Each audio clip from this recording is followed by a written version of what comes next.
Assalamualaikum warahmatullahi wabarakatuh.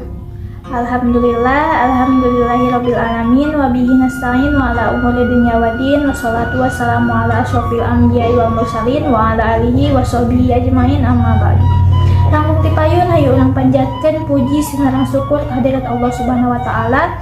Salawat sinareng salam mugia teras diloncor golontorkeun ka junjungan urang sadayana nyatana Kanjeng Nabi Muhammad sallallahu alaihi wasallam. Nukusim kuring dipika hormat Bapak Ali Mudir SPDI MUD salaku dosen pengampu mata kuliah Pendidikan Bahasa Sunda sareng rencangan sadayana anu kusim kuring dipika bangga.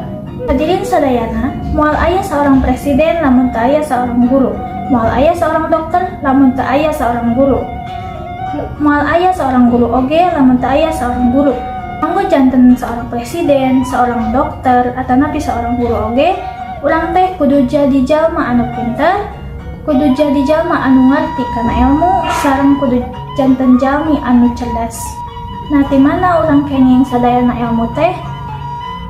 Nyaeta karena urang sakola. Nah, kusaha diajarna di sakola teh nyaeta ku seorang guru. Seorang guru anu siap ngadidik, seorang guru anu siap kangge nganterkeun urang muda kana cita-cita. Saderek sadayana anu kusim kuring dipika hormat, ilmu teh nyaeta cahyana dina kahirupan. Kalawan ilmu, urang janten terang kumaha carana ibadah ka Gusti Allah. Kalawan ilmu, urang janten terang kumaha nyambung silaturahmi ka sesama jalmi. Saha nu ngajarkeun sadayana ilmu teh nyaeta seorang guru, boh guru di sakola atanapi guru agama sewang-sewangan.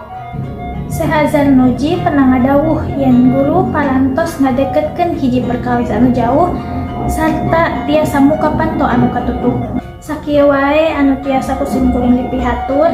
Hapunten biri seueur keneh kalepatan. Wassalamualaikum warahmatullahi wabarakatuh.